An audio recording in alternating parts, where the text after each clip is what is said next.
What's up, everybody? Welcome in to the Early Edge in 5. I am your host, Allan Bell. We got a fantastic show lined up for you today. And I'll tell you what, you've heard enough of me rambling already. Let's bring in the real stars of the show. And look at it, run it 3 wide here. Calvin Wetzel, my man. First up, how we doing? Second, I hear we've got a big WNBA game tonight. Talk to me. I'm good, AB. Yeah, we have a huge game tonight. Storm versus Mercury, 10 Eastern, NBA TV. Probably should be on a bigger channel, but it is what it is.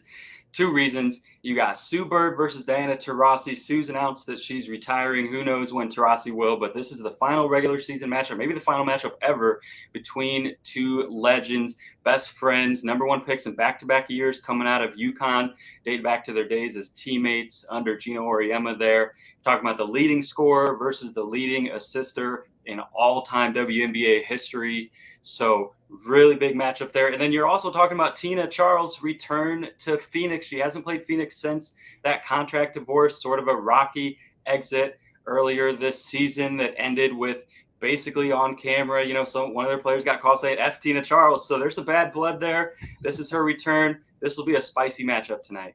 Yeah, it sounds like it, man. Anytime you can get that kind of language out there. Yeah, it means something to somebody there. All right, speaking of big games, all right, Allie, coming over to you. You know what? I had the Dodgers-Giants under 8.5 last night, and I was sitting great. 5-1 Dodgers, feeling good about it. A grand slam later, yeah, it turned into wildness. But you look at the Dodgers, they got a big streak going on. Talk to me about it. Yep, so the Dodgers, they have won 5 straight games, and they've also won 12 of their last 13, but they're also they've won 10 of their last 11 when Tyler Anderson starts. I think minus 145 is definitely a really generous price for them at home, considering how well they've done. So definitely something to consider tonight. Yeah, for sure. And there's all kinds of stats. I think they've hit the over in like 11 of their last 13, somewhere around there, and I think the total's sitting at 8.5, depending on the book. Yeah, like some really attractive prices for the Dodgers and Dodgers and Giants tonight. Okay, getting into our picks. Calvin, coming over to you. In WNBA, 2-player props. Hit us with it, bro. What you got?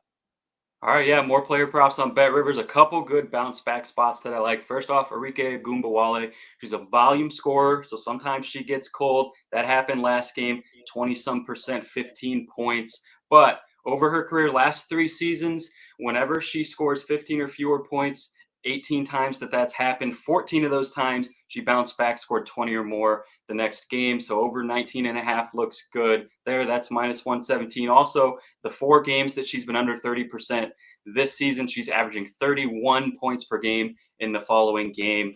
27 was her lowest. So prime bounce back spot for her. And then another bounce back, Brianna Turner, over 4.5 rebounds. She's averaging over 7 on the year. The only reason we're getting such a low line is because her rebounding has been down in the last few games, under in 3 of her last 4, but she was over in 7 straight before that.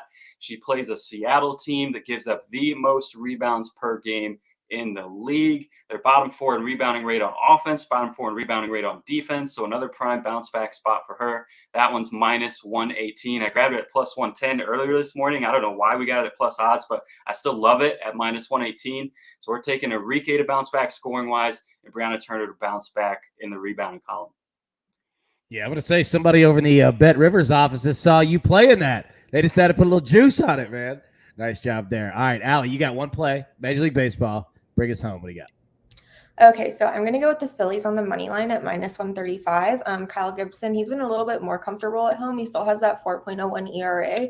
But when you compare that to Justin Steele, who's actually been a lot worse on the road, where he's a 5.86 ERA. And the main reason, before the All-Star break, the Cubs had lost 9 of their last 10 games.